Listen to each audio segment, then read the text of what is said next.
ಕಾಪಾಡಿದೆ ಕಾಪಾಡು ದೇವ. ಅಮ್ಮ ದಿಗ್ವಿಜಯರೇ, ಶುಕ್ರಾಚಾರ್ಯರಿಗೆ ನನ್ನ ಮನಗಳು ಏನಾಯಿತು? ದಿಗ್ವಿಜಯ ಹೊರಟಿದ್ದ ಹಿರಣ್ಯಾಕ್ಷನನ್ನು ಒಂದು ಹಂದಿ ಕೊಂದು ಹಾಕಿತಮ್ಮ. ಮಗನೇ ಹಿರಿಯ ಹುಟ್ಟಿಗೆ ಕಿಚ್ಚಿಟ್ಟೆಯ ನಿನಗಿಂತಹ ದುರ್ಮರಣವದಬೇಕೆ? ನಿನ್ನನ್ನು ಬಿಟ್ಟು ಹೇಗಪ್ಪ ನಾವು ಬದುಕಿರಲಿ? ಹೇಗೆ ಬದುಕಿರಲಿ?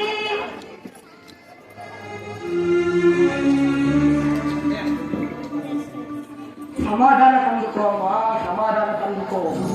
ನೀನಾರು ಕಷ್ಟಪರುಷ್ಯ ಧರ್ಮಪತ್ನಿ, ಧರ್ಮಶಾಸ್ತ್ರಗಳನ್ನು ತಿಳಿದವಳು, ಲೋಕ ವಿಚಾರಗಳನ್ನು ಅರಿತವಳು. ಈಗ ಅಜ್ಞಾನಿಯಂತೆ ನೀನು ಕಣ್ಣೀರು ಹಾಕುವುದೇ? ಹುಟ್ಟಿದವನು ಸಾಯಲೇಬೇಕೆಂಬ ವಿಧಿ ನಿಯಮವೂ ತಿಳಿಯಬೇಕಾಯಿ ನಿನಗೆ. ಸಾವು ದೇಹಕ್ಕೆ ಹೊರತು ಆತ್ಮಕ್ಕಲ್ಲ. ನನ್ನ ಸಹೋದರ ಸಾಮಾನ್ಯನಲ್ಲ. ಅಂತಹ ಮಹಾವೀರನ ತಾಯಿಯಾದ ನೀನು ಹೀಗೆ ದಿಕ್ಕೆಟ್ಟವರಂತೆ ಆಡುವುದೇ? ನೋಡು, ನನ್ನನ್ನು ನೋಡು, ಎಷ್ಟು ಆನಂದದಲ್ಲಿದ್ದೇನೆ. ಸಹೋದರನ ಸ್ವರ್ಗಾರೋಹಣ, ಆನಂದ ಆನಂದ ಪರಮಾನಂದ, ಸಹೋದರನ ಸ್ವರ್ಗಾರೋಹಣ.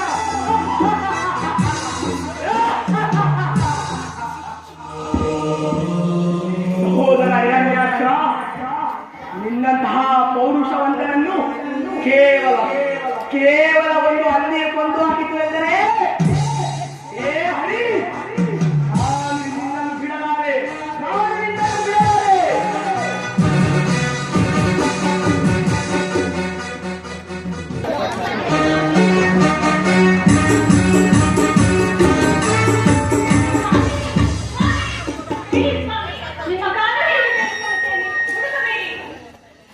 ನನ್ನನ್ನು ತಡೆಯಬೇಡ ಕಯಾದು, ನನ್ನನ್ನು ತಡೆಯಬೇಡ.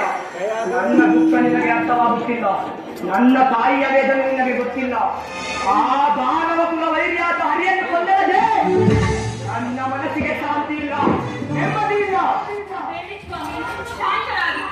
ಈಗ ತಾನೇ ಹಿರಣ್ಯಾಕ್ಷನ ಸಾವಿನಿಂದ ಅತ್ತೆ ಹೊತ್ತು ಕೊರಗುತ್ತಿದ್ದಾರೆ. ಅವರ ದುಃಖ ಹೆಚ್ಚಿಸಬೇಡಿ. ಆ ಶ್ರೀಹರಿ ಸಾಮಾನ್ಯನಲ್ಲ. ಅವರನ್ನು ಎದುರಿಸಿ ಬಿಟ್ಟವರು ಯಾರೂ ಇಲ್ಲ. ಅವನನ್ನು ಎದುರಿಸಿ ಉಳಿದವರು, ನಮ್ಮನ್ನು ಕೆಣಕಿ ಬದುಕಿದವರು ಯಾರೂ ಇಲ್ಲ. ನನ್ನ ರಕ್ತ ಕುದಿಯುತ್ತಿದೆ, ಆಕ್ರೋಶ ಉಕ್ಕುತ್ತಿದೆ. ಸೇರಿನ ಜ್ವಾಲೆ ದೇಹವನ್ನೆಲ್ಲ ವ್ಯಾಪಿಸಿರುವಾಗ ನೀನಲ್ಲ, ನನ್ನ ತಾತ ಬ್ರಹ್ಮನೇ ಬಂದು ತಡೆದರು. ನಾನು ಕೇಳುವವನಲ್ಲ. ನನ್ನ ಸ್ಥಿತಿಯನ್ನು ನೋಡಿ, ಮುಂದೆ ಏನಾದರೂ ಅನಾಹುತ ಸಂಭವಿಸಿದರೆ ನನ್ನ ಗತಿಯೇನು? ನಾನು ನನ್ನ ತಂತ್ರ ಹೇಳಿ ಎಣ್ಣೆ. ಯಾರು ಚತುರ್ಮುಖ ಬ್ರಹ್ಮನ ಮೊಮ್ಮಗ, ಹುಕ್ಕಾರ ಮಾತ್ರವಿಲ್ಲದೆ ಲೋಕಗಳನ್ನು ಕಲ್ಯಾಣಗೊಳಿಸಬಲ್ಲಂತಹ ಈ ಹಿರಣ್ಯ ಕಶಿಪಿನ ನೈನ್ಯತೆಯಾಗಿ ಅಳುವುದಕ್ಕೆ ನಾಚಿಕೆ ಆಗುವುದಿಲ್ಲವೇ? ನೀವೇನೇ ಹೇಳಿದರೂ ನನಗೆ ಪೂಜೆ ನೀವಾದರೂ ನನಗೆ ಹೇಳಿ. ಅವಳ ಮಾತು ನಿಜ ಹಿರಣ್ಯ. ಕೇವಲ ಆವೇಶಕ್ಕೆ ಬಲಿಯಾಗಿ ವಿವೇಚನ ಶಕ್ತಿಯನ್ನು ಕಳೆದುಕೊಂಡೇ ಹಿರಣ್ಯಾಕ್ಷ ಸತ್ತಿತು. ಅಂದರೆ ನಮ್ಮ ಬಾಹುಬಲದ ಮೇಲೆ ನಂಬಿಕೆ ಇಲ್ಲ. ಉಪಯೋಗವಿಲ್ಲ. ಬಾಹುಬಲವಾಗಲಿ ಆಯುಧಗಳಾಗಲಿ ಆನಂತರದಲ್ಲಿ ರಕ್ಷಿಸುವುದಿಲ್ಲ. ಮೊದಲು ತಪಸ್ಸು ಮಾಡು, ಆ ದೇವರನ್ನೇ ಮೆಚ್ಚಿಸು.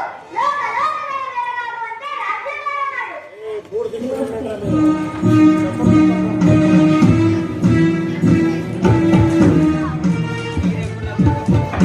ಆಶೀರ್ವದಿಸಿ ಗುರುಗಳೇ. ಯಶೋವಂತನಾಗು ಕಂದ.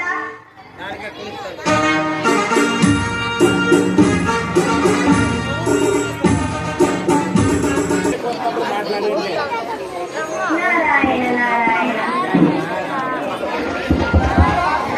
ತನ್ನ ತಮ್ಮ ಸಾವಿನಿಂದ ಆಗಬೇಕು ಹಿರಣ್ಯಕಶ್ಯಪನು ತನ್ನ ಗುರುಗಳ ಸಲಹೆಯಂತೆ ಬ್ರಹ್ಮದೇವನನ್ನು ಕುರಿತು ತಪಸ್ಸು ಮಾಡುತ್ತಿದ್ದಾನೆ.